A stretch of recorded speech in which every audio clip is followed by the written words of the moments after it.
लग्नात नवरा बायकोच्या वयात किती अंतर असावं?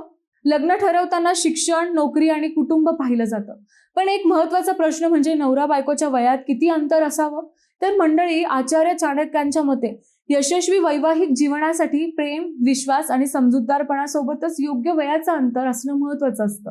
त्यांच्यानुसार पती पत्नीपेक्षा वयाने थोडा मोठा असावा, पण हे अंतर खूप जास्त नसावं. चाणक्य नीतीनुसार 3 ते 5 वर्षाचं वयाचं अंतर योग्य मानलं जातं.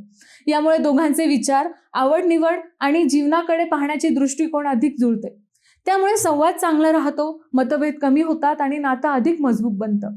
मात्र वयाचं अंतर खूप जास्त असल्यास विचारांमध्ये आणि जीवनशैलीत फरक निर्माण होऊ शकतो. यामुळे गैरसमज, वाद आणि नात्यात दुरावा येण्याची शक्यता वाढू लागते. लक्षात ठेवा, हे चाणक्य नीतीतील मत आहे. आजच्या काळात यशस्वी वैवाहिक जीवनासाठी परस्पर आदर, विश्वास, संवाद आणि समजूतदारपणा हे वयापेक्षाही अधिक महत्त्वाचं मानलं जातं.